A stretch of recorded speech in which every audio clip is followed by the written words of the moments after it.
A veure, primer de tot vull començar per desitjar-vos a tots vosaltres un bon Nadal, unes bones festes i també aprofito per dir-vos bon any nou, que el 2025 està a tocar.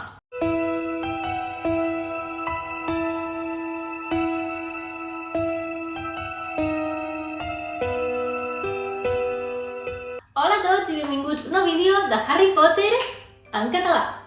I és que avui estem aquí perquè és Nadal! Moltíssimes gràcies, doncs, per seguir-me un altre any. Moltíssimes gràcies per estar aquí, mirant els meus vídeos, donar-me suport, deixar-me comentaris. Si encara no ho heu fet, deixeu-me un comentari aquí i digueu-me, si us plau, com em vau descobrir i quan fa que em seguiu, perquè jo porto 3 anyets aquí a YouTube i la veritat és que m'he passat molt bé, he conegut a molts de vosaltres i m'encantaria saber com em vau trobar. Perquè molts mireu els vídeos però no deixeu cap comentari.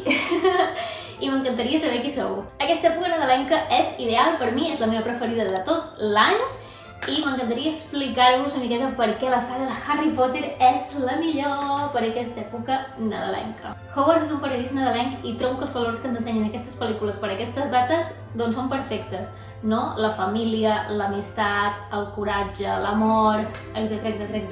Així que ja ho sabeu, aquest Nadal, peli, manta i Harry Potter. Molta gent diu que Harry Potter no és una saga nadalenca, però la veritat és que sempre hi ha estat una mica lligada. I això sempre ha sigut perquè la primera, la segona, la tercera, la quarta i la setena pel·lícula van sortir just al mes de novembre, estrenades al cinema, ja a tocar de les dates de Nadal.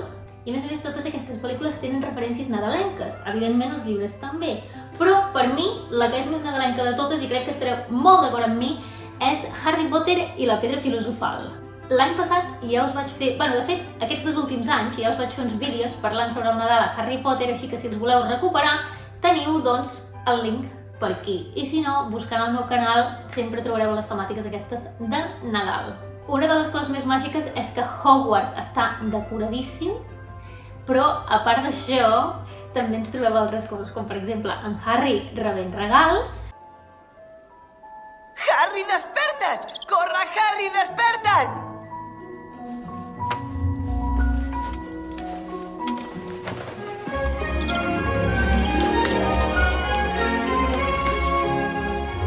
Bon Nadal, Harry!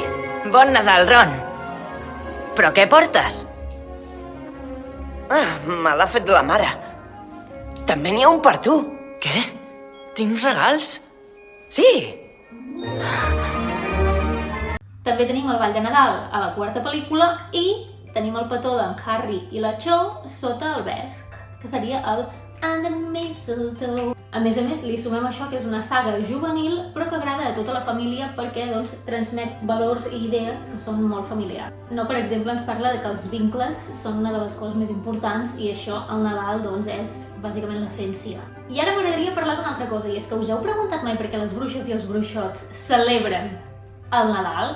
Per què? És una celebració religiosa, és una celebració cristiana. Per què celebrarien el Nadal? Doncs hi ha diverses teories i m'haureu de deixar als comentaris quina és la que us agrada més perquè no n'hi ha cap de definida. Comencem analitzant per primer quines són les referències bíbliques que trobem a la saga de Harry Potter. Primer de tot ens trobem que a la 6a pel·lícula l'Hermione transforma el vinagre en un calze de vi. I això doncs podria fer referència al calze de vi de Jesucrist.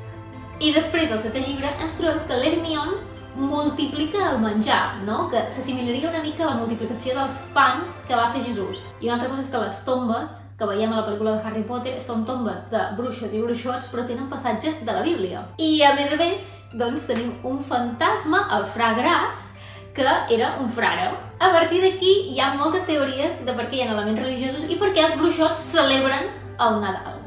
Una d'elles és que bàsicament ho troben que és una celebració bonica i l'han volgut integrar en les seves costums.